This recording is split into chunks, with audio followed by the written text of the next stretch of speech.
Como era de esperarse, la insurrección independentista dejó mucha inestabilidad a su paso.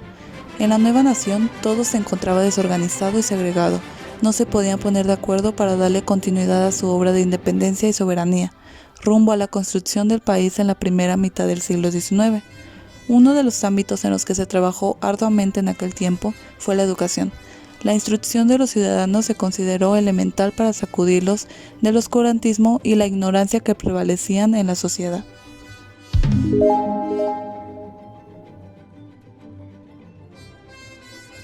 En tiempos de la colonia, la corona española expedía cédulas destinadas a órdenes regulares y al clero secular, en las que se ordenaba la enseñanza del castellano a los indígenas, para efectos de la uniformidad del idioma. Sin embargo, estos mandatos no se cumplieron, ya que a los religiosos se les hizo más fácil aprender las lenguas aborígenes y predicar en estas. Por lo tanto, se volvieron a expedir más cédulas reales con los mismos fines. Otras, relativas a la creación de escuelas de primeras letras, y también se decretó la constitución de la parcela escolar para sostener las escuelas, mismas que se dividían según el sector al que fueran dirigidas. La enseñanza rudimentaria, para indígenas, que consistía en dictar la doctrina cristiana y el idioma español.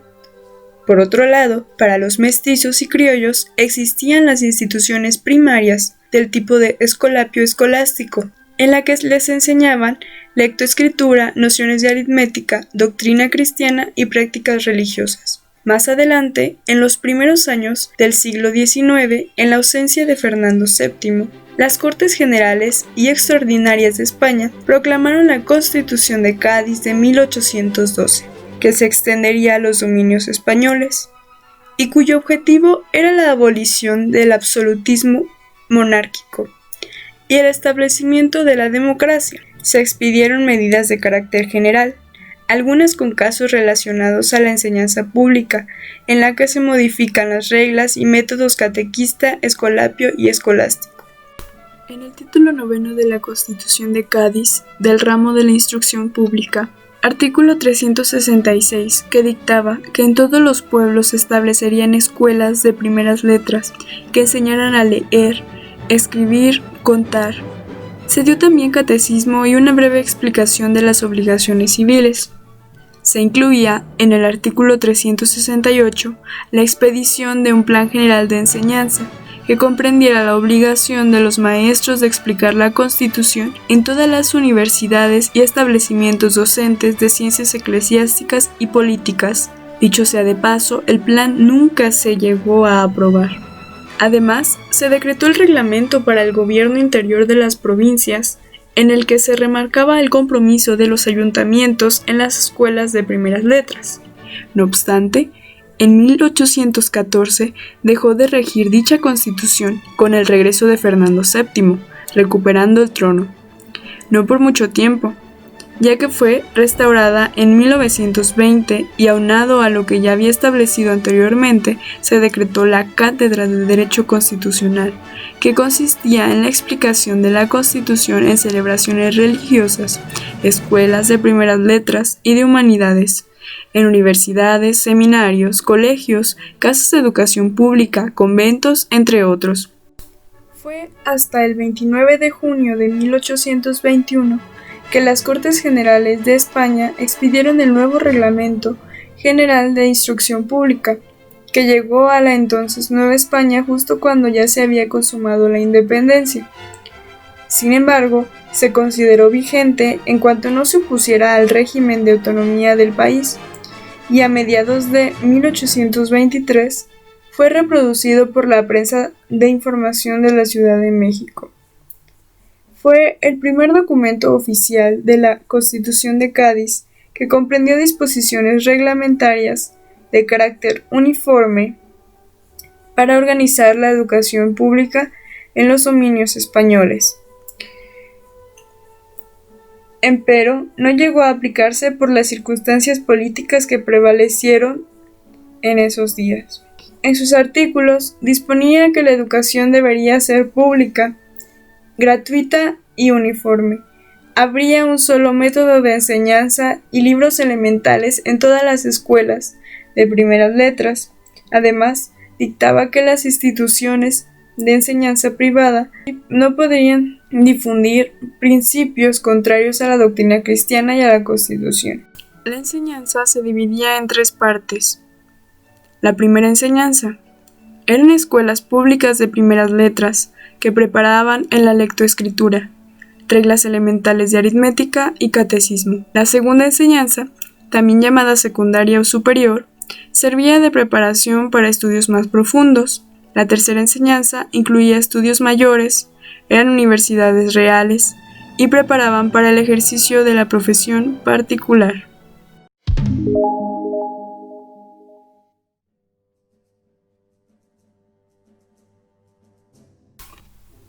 El 24 de febrero de 1821 se proclamó la independencia conforme al Plan de Iguala y se consumó hasta el 27 de septiembre del mismo año con los Tratados de Córdoba.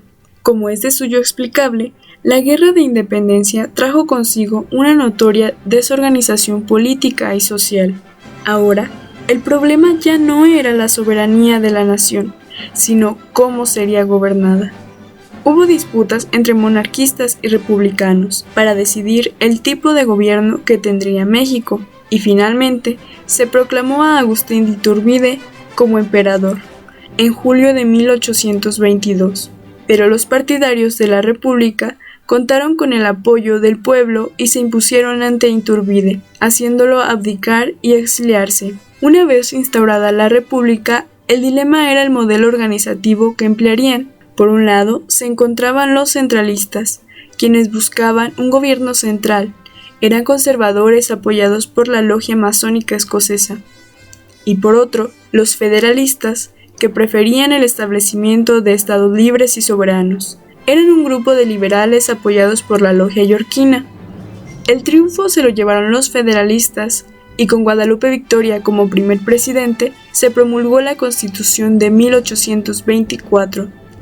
Con relación a la instrucción pública, se establecieron colegios de marina, artillería e ingenierías. Se fundaron establecimientos de enseñanzas de ciencias naturales y exactas, políticas y sociales, nobles artes y lenguas. Señalaba que cada legislatura podía arreglar la instrucción pública en sus respectivas entidades.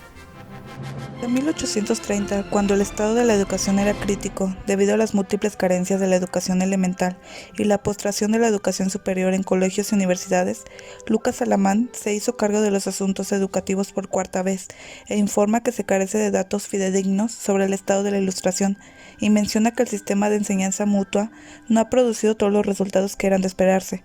Ante ello propone una serie de reformas educativas respecto a la segunda enseñanza, cuyo objetivo es quitar lo superfluo y establecer lo necesario. El proyecto de Alamán nunca llegó a realizarse, y Mora impugnó las ideas de Alamán y señaló con certeza la razón fundamental de la educación. El elemento más necesario para la prosperidad de un pueblo es el buen uso y ejercicio de su razón, que no se logra sino por la educación de las masas, sin las cuales no puede haber gobierno popular. Si la educación es el monopolio de ciertas clases y de un número más o menos reducido de familias, no hay que esperar ni pensar en el sistema representativo, menos republicano y todavía menos popular. La corriente liberal, que había accedido al poder una vez concluido el movimiento que dio independencia al país, propuso en 1833 una reforma liberal que proponía suprimir la participación de la Iglesia en la educación, propuesta que no fue bien vista por los sectores conservadores de la población y como consecuencia esta idea se abandonó al año siguiente. Sin embargo, las ideas de libertad seguirían apareciendo en los años subsecuentes. Martín Gómez Farias. Por decreto del 30 de marzo de 1833, el general Antonio López de Santa Anna fue declarado presidente de la República y Valentín Gómez Farías vicepresidente. Santa Anna se declara enfermo y no toma posesión del cargo, por lo que Valentín Gómez Farías presta juramento y entra en ejercicio del poder supremo. Gómez Farías trató de llevar a cabo cambios radicales en la estructura político-social del país, como la libertad de opiniones y supresión de leyes represivas de la prensa, abolición de los privilegios de la Iglesia y el ejército, y supresión de las órdenes monásticas y de todas las leyes que autorizaban a la Iglesia a participar en negocios civiles, consolidación de la deuda pública y su amortización, fomentar la propiedad territorial y sacarla de su decadencia y facilitar los medios para mejorar a las clases indígenas, mejorar la educación de las clases populares, cesando el monopolio de la Iglesia en el poder de la enseñanza. Suprimió la Universidad Pontífica de México y creó en su lugar la Dirección General de Instrucción Pública para el Distrito y Territorios de la Federación. Se consignaron varias propiedades de la Iglesia que sirvieron para crear nuevos organismos como el establecimiento de ciencias médicas, hoy la Facultad de Medicina, una biblioteca nacional, el establecimiento de bellas artes que debía ocuparse de museos e institutos. Las leyes que dictó Valentín Gómez Farías tenían el objetivo de transformar las condiciones políticas y sociales de México. Comenzó así la apropiación de las leyes reformistas durante todo el año de 1833 y comienzos de 1834. Estas leyes estaban destinadas a socavar los rezagos institucionales de la colonia y las instituciones conservadoras. Después de eso, Santa Anna llegó a México y reasumió la presidencia de la República, por lo que Gómez Farías dejó el poder el 24 de abril de 1834 para marchar al exilio. Durante el mandato de Santa Anna, en la etapa centralista se vivieron la creación de juntas departamentales como cuerpos consultivos de los gobernantes, a los cuales les tocó establecer las escuelas de primeras letras en sus jurisdicciones. Santa Anna promulgó 7 leyes creadas en su mandato, las que serán señaladas a grandes rasgos. La primera ley fue promulgada el 15 de diciembre de 1835, contenía 15 artículos y se refería a los derechos y obligaciones de los mexicanos y habitantes de la República. La segunda estaba compuesta de 23 artículos, fue toda una innovación pues contempló la creación del Supremo Poder Conservador.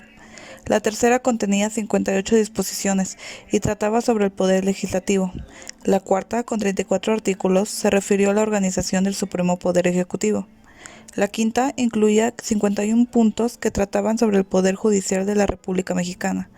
La sexta, en 31 artículos, se abordó la división del territorio de la República y gobierno interior de sus pueblos y se estableció que la República se dividiría en departamentos. La séptima, con 6 artículos y 8 transitorios, estipuló que en 6 años no se le podría hacer modificaciones a la Constitución. En la independencia, en México hubo diversos proyectos educativos que intentaron transformar la educación y sus instituciones, las que aún se regían por los moldes corporativos de la sociedad colonial y no respondían a las necesidades de una nueva forma del gobierno y sociedad. Se trató de llevar adelante los pasos que hicieran posible la creación de un sistema de instrucción pública inexistente hasta esos momentos.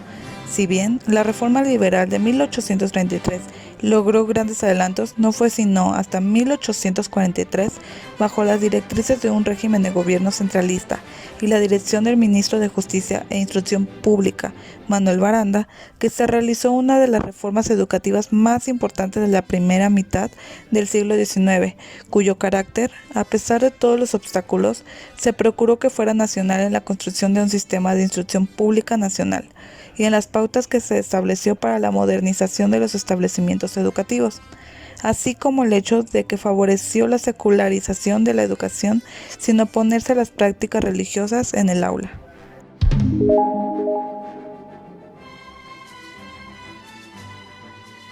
Para la historia de México, la independencia fue piedra de toque en todos los ámbitos. Claramente, el educativo fue uno de ellos, ya que dio al nuevo país la oportunidad de fundar sus propias instituciones, algunas basadas en las existentes desde la colonia, otras creadas sobre principios liberales y novedosos. De los enfrentamientos entre conservadores y liberales surgen en algunas entidades por parte de estos últimos y a raíz del establecimiento de la República Federal, instituciones científico-educativas que buscaban ser diferentes a las antiguas universidades o colegios. La creación de institutos científicos y literarios pretendían ser una solución ante la imperiosa necesidad de promover la educación superior en casi todo el país. Uno de los ejemplos de estas instituciones fue el Instituto de Ciencias, Literatura y Arte de la Ciudad de México, fundado el 2 de abril de 1826, con el fin de que fungiera no como un mero establecimiento de enseñanza y expedidor de títulos, obstaculizando la renovación de la educación como habían hecho las universidades coloniales, sino como un área que agrupara a lo mejor de los intelectuales a fin de estimular la productividad científica, literaria y artística, fomentando y organizando la ciencia y la tecnología en torno a un proyecto liberal republicano. Sin embargo, con respecto a este instituto y al Plan General de Estudios del Gobierno Federal de 1825, el doctor José María Luis Mora apeló en el sentido de que solo eran réplicas del plan de enseñanza aprobado por las Cortes españolas y que dejaría sin efecto en la práctica utopía, ya que estaba pensado solo para civilizaciones avanzadas y con un determinado proyecto previamente establecido. De lo contrario, resultó inútil su aplicación en México, dado que apenas se constituía como nación. A diferencia de esta institución, se crearon otras en las distintas entidades federativas, en las cuales se rescatan Zacatecas, Toluca, Chihuahua, Oaxaca y Jalisco, y renovados bajo la misma orientación los colegios de Puebla y Guanajuato, cuyo verdadero propósito era constituirse como establecimientos para la enseñanza, orientados por los principios de la Ilustración. Pusieron gran énfasis en la enseñanza de la ciencia moderna, en los idiomas extranjeros vivos y en el humanismo. Rivalizaban con las escuelas coloniales, que estaban llenas de conservadores secundados por el alto clero y el ejército. En 1834 se concluyó el primer ciclo de los institutos, pero no desaparecieron del todo. Los conservadores siempre se empeñaron en nulificar sus esfuerzos y desacreditaban la labor educativa liberal. La mayoría sucumbieron ante estos intentos, excepto los institutos de Oaxaca y Toluca, que después de poco tiempo volvieron a erigirse, apoyados por gobiernos liberales. Se reabrieron entre 1846 y 1847 el Instituto Científico y Literario de Toluca, el Colegio de San Nicolás de Michoacán y el Instituto de Ciencias de Jalisco. Hacia la década de 1860 existían ya 21 de los mismos institutos en toda la nación. Concluyendo, es importante mencionar que en instituciones como estas se forjaron y concentraron mexicanos ilustres, como lo fue en el Instituto de Toluca el maestro Ignacio Ramírez, el nigromante general Felipe Berriozábal y el pintor Felipe S. Gutiérrez, y a los alumnos Ignacio Manuel Altamirano, Juan Mateos, Joaquín Alcalde, Gumercinso Mendoza y Jesús Fuentes Muñiz, entre otros muchos famosos liberales que tanto hicieron por la nación.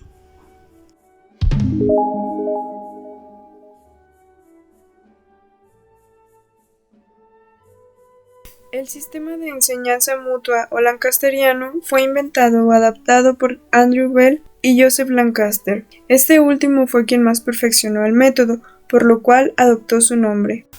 Estaba enfocado a las primeras letras, y cuyos propósitos apuntalaban a la propagación masiva de la educación y a la subvención de la falta de maestros. La organización de esta escuela consiste en que el maestro, en vez de ser propiamente el instructor de todos, alecciona previamente a los alumnos más aventajados, también llamados monitores, los cuales después comparten la enseñanza con sus compañeros.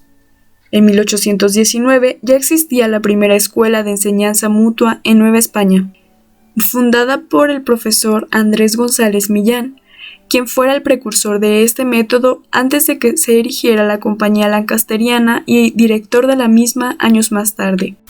La Compañía Lancasteriana de la Ciudad de México se fundó por el mes de julio de 1822. Sus socios fundadores fueron Manuel Cordoniú, el primer presidente de la compañía, Agustín Buenrostro, Manuel Fernández Aguado, Eulojo Villaurrutia, Nicolás Germán Priset y Eduardo Torriú de Linieres.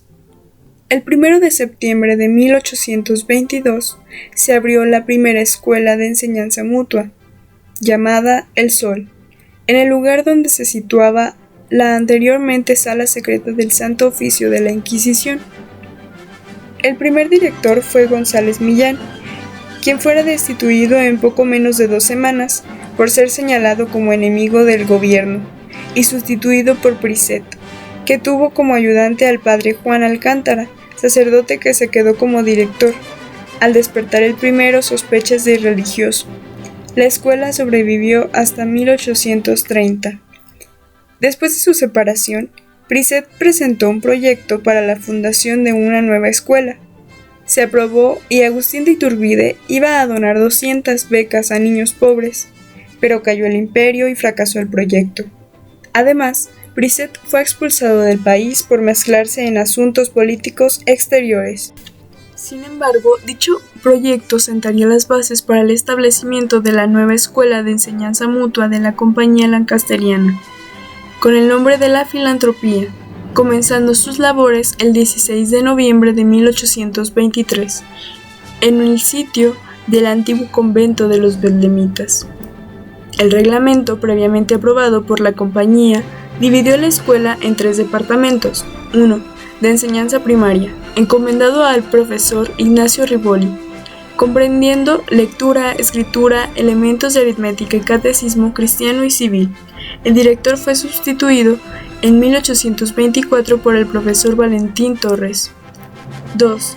De enseñanza normal, para la preparación de maestros de primeras letras bajo el nuevo método, en un curso de 6 meses. Los profesores, así preparados, debían encargarse de propagar el sistema en las poblaciones a donde fueren llamados.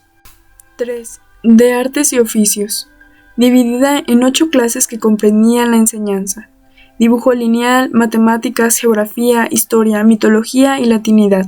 Estos 2 últimos departamentos quedaron bajo la dirección del profesor Eduardo Torreao de Linieres, quien tuvo de ayudante en la clase de dibujo lineal al profesor Cándido Navarro. Las cuotas que pagaban los alumnos eran de 1 peso en el primer departamento, de 2 en el segundo y de 3 en el tercero, y se mandaron invitaciones a los estados para que los maestros interesados recurrieron a instruirse en el nuevo sistema. Poco después, se agregó a la enseñanza la gramática francesa. El 28 de abril de 1833 comenzó a funcionar una escuela de niñas en Santa María de la Redonda. Hacia 1842, la acción educativa de la Compañía Lancasteriana se intensificó y creó otros 6 planteles: la Escuela de San Felipe para varones, la de Santa Rosa para niñas, la nocturna para adultos, la normal para profesores, la Escuela de la Casa de Corrección y la de la Cárcel de Mujeres de la Acordada. Aparte de esta clase de escuelas lancasterianas, que dependieron directamente de la compañía, estaban las que funcionaron de una manera autónoma. Las primeras fueron más conservadoras en su plan de enseñanza y en su organización. Las segundas se caracterizaban por las reformas que llevaron a cabo, sobre todo por las nuevas materias de enseñanza que introdujeron. En la Ciudad de México, 71 primarias, 3 escuelas particulares y 2 conventos adoptaron el método. El gobierno otorgó un subsidio de 3,000 pesos anuales a la compañía en 1827.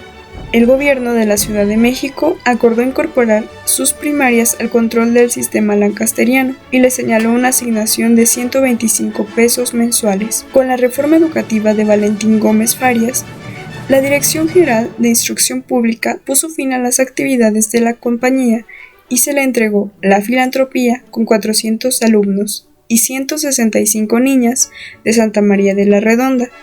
Empero, por el acuerdo del 31 de julio de 1834, Antonio López de Santa Anna dispuso que todos los asuntos educativos regresaran a su estado original en el que se encontraban antes de la reforma, de modo que la Compañía Lancasteriana fue restaurada y para 1842, por decreto de Santa Anna, fue erigida en la Dirección General de Instrucción Pública por su empeño y por no verse limitado a laborar en la Ciudad de México. Sin embargo, dicho decreto fue revocado el 2 de diciembre de 1845, devolviendo la dirección a las autoridades correspondientes. Así pues, la Compañía Lancasteriana volvió a su iniciativa privada y en 1863 tuvo que retirar la enseñanza religiosa de su currículo. Finalmente, un par de décadas más tarde fue disuelta. No obstante, muchas de sus prácticas prevalecieron a través del tiempo hasta gran parte del siglo XX. práctica que se estableció en las aulas de la escuela lancasteriana fue la siguiente. Un solo maestro podía enseñar de 200 a 1000 niños, enseñando previamente a los más avanzados o más listos, quienes a su vez atendían a pequeños grupos de niños de acuerdo al tema. Por las mañanas los niños se formaban y se les supervisaba aseo de manos, pies, uñas, ropa, dientes, etc. El niño acudía a la escuela por las mañanas y en la tarde en un horario de 6 o 7 horas de clase, con un descanso de 2 horas al mediodía para comer en casa. Era sujeto a una estricta disciplina, castigos y premios que consistían en que si sacaban buenas respuestas en las preguntas o tareas que se les pedía, se les otorgaba caramelos o alguna otra clase de incentivos. Los castigos ordinarios consistían en que se colgaba una tarjeta de castigo en el cuello del niño o se le hacía arrodillarse, poner los brazos en cruz y se les ponía piedras pesadas o libros en las manos. Si el niño tenía faltas de disciplina más serias, era llevado con el director para recibir golpes con la palma. En mesas con 10 niños se colocaba un telégrafo o un palo de madera que decía el número de clase a tomar y por otro lado el número de examen. Aparte del pizarrón en los pupitres había buffet para los monitores del orden, un sánscrito de madera y alrededor del cuarto carteles para la enseñanza de la lectura y aritmética. Cada grupo de niños tenía un monitor y de acuerdo con un horario se enseñaban las lecciones de escritura, lectura, aritmética y doctrina cristiana. Los monitores eran supervisados por el director. Al inicio de clases comenzaban con escritura. Los 10 niños sentados todos en el mismo lado miraban al monitor que dibujaba una letra con arena seca. Estos deletreaban con ella y posteriormente la dibujaban sin ayuda del monitor. Se enseñaban las letras que se consideraban más fáciles como I, H, T, L, E y F. Después las que tenían ángulo como A, V, W, M y N. Y posteriormente las que tenían curvas O, U y J. Posteriormente el monitor indicaba las letras del alfabeto escritas en un cartón colgado del telégrafo y cada niño con un palito de madera se preparaba para recibir la instrucción. Para escribir se usaban plumas de aves y la tinta se hacía de huizache y caparrosa, previamente preparado por el maestro o director. Además de un monitor particular, había un monitor general, el cual se encargaba de la toma de asistencia, averiguaba la razón de la ausencia de un alumno y cuidaba los útiles de la enseñanza. Y existía un monitor de orden, el cual administraba la disciplina. Otra forma de enseñar eran los semicírculos. Con un puntero de otate, el monitor señalaba las letras, sílabas y lecturas escritas en el cartel, donde los niños de la primera clase aprendían a reconocer y a pronunciar las letras del alfabeto. Se formaban en semicírculos, primero las mayúsculas y luego las minúsculas. Este método se llamaba lancosterino de silabeo. La doctrina cristiana y la clase de aritmética se enseñaban de forma semejante al lancosterino de silabeo. La idea clave del sistema lancasteriano fue que el niño debía de ser constantemente activo. No se aburría porque siempre estaba aprendiendo algo del monitor en su pequeño grupo. Lancaster insistía en que cada niño debía tener algo que hacer a cada momento y una razón para hacerlo.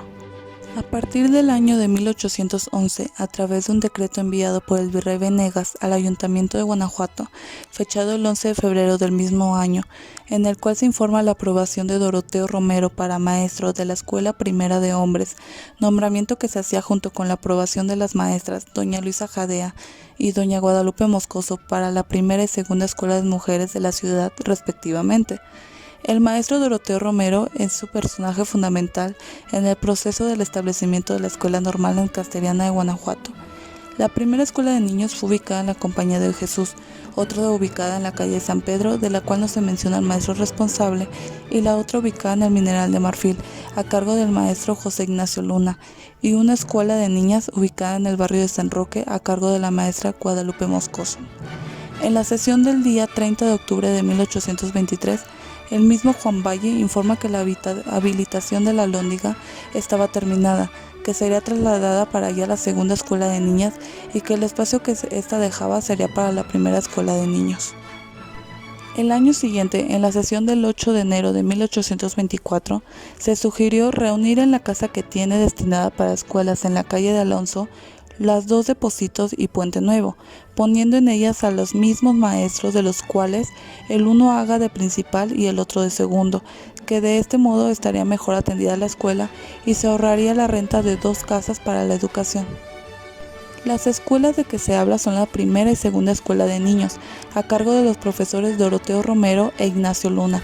Respectivamente, la propuesta fue bien recibida por los señores capitulares y determinaron proceder con los trámites para que se llevara a efecto. Sin embargo, el presidente del ayuntamiento y jefe superior político de la provincia de Guanajuato, el licenciado Manuel Cortázar, manifestó que el ramo de escuelas contaba con los fondos suficientes para pagar un buen maestro. Además, agregó que tenía amistad con el director de la Sociedad Lancasteriana de México, de quien no dudaba que le recomendaría un maestro instruido en el sistema al que se le pagara lo conveniente. Así es como se inició el proceso modernizador de la escuela educacional en el municipio guanajuatense. Sin embargo, debieron pasar varios meses antes de que llegara al maestro solicitado en la Ciudad de México. En la sesión del 13 de mayo, Juan Valle informó que había enviado al licenciado Manuel Cortázar, quien había dejado el cargo de jefe superior político de la provincia el día 11 de marzo y que ahora ocupaba don Pedro Otero, quien se encontraba en la Ciudad de México, la cantidad de 250 y 100 pesos para el viaje del maestro lancasterino y el resto para la compra de libros y pizarras. De acuerdo al informe de Juan del Valle, en la sesión del 1 de julio, a la llegada del nuevo maestro José Ortega se despidió de los profesores Romero y Luna, antiguos directores de la primera y segunda escuela de niños. Respectivamente, el maestro Ortega era un emigrado español que había servido a las tropas liberales del general Rafael del Riego en su tierra natal.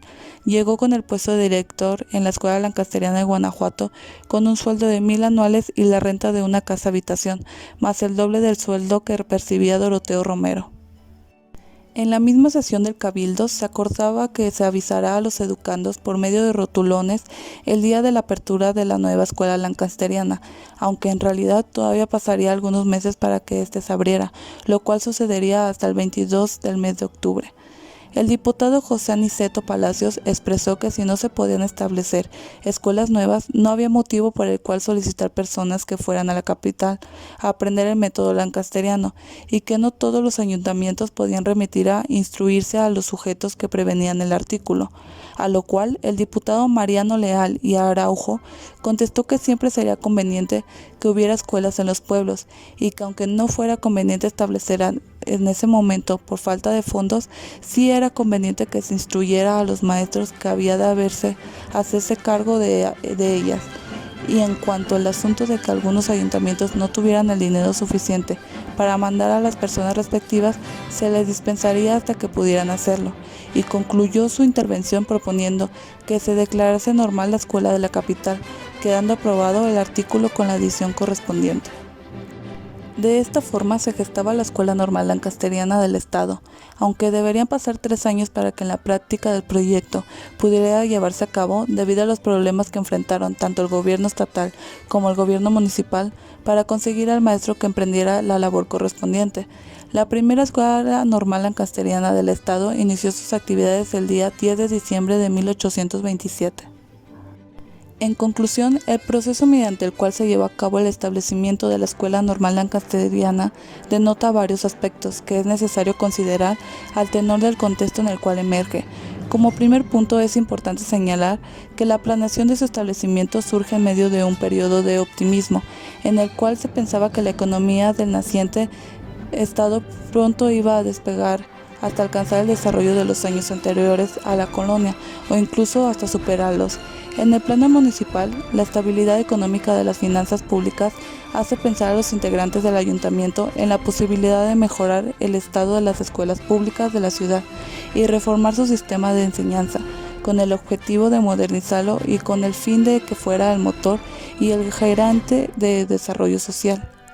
En el plano estatal, el Congreso, consciente de la necesidad de atender la educación pública, da inicio a un proyecto educativo que tiene como fundamento la capacitación de sus profesores en los métodos más modernos de enseñanza.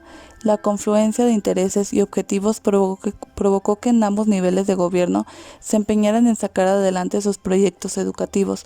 Por otro lado, los objetivos del gobierno estatal eran mucho más ambiciosos y rebasaban el simple establecimiento de una escuela normal en la ciudad capital.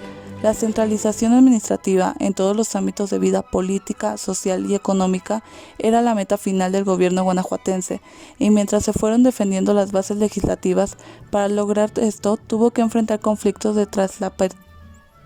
traslape de facultades con los gobiernos municipales, en este caso con el Ayuntamiento de Guanajuato, quien pretendía conservar las atribuciones en que en materia educativa le asignaba la legislación antecedente.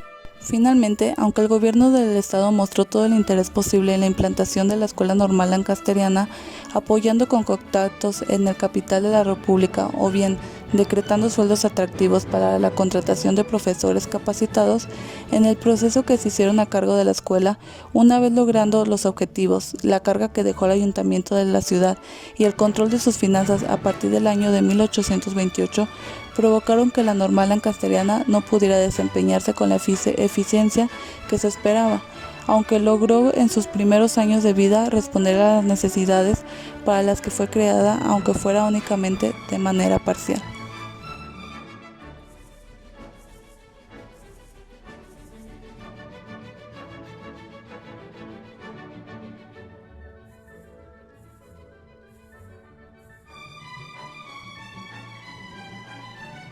Aquí les pregunto, ¿qué hubieran hecho ustedes?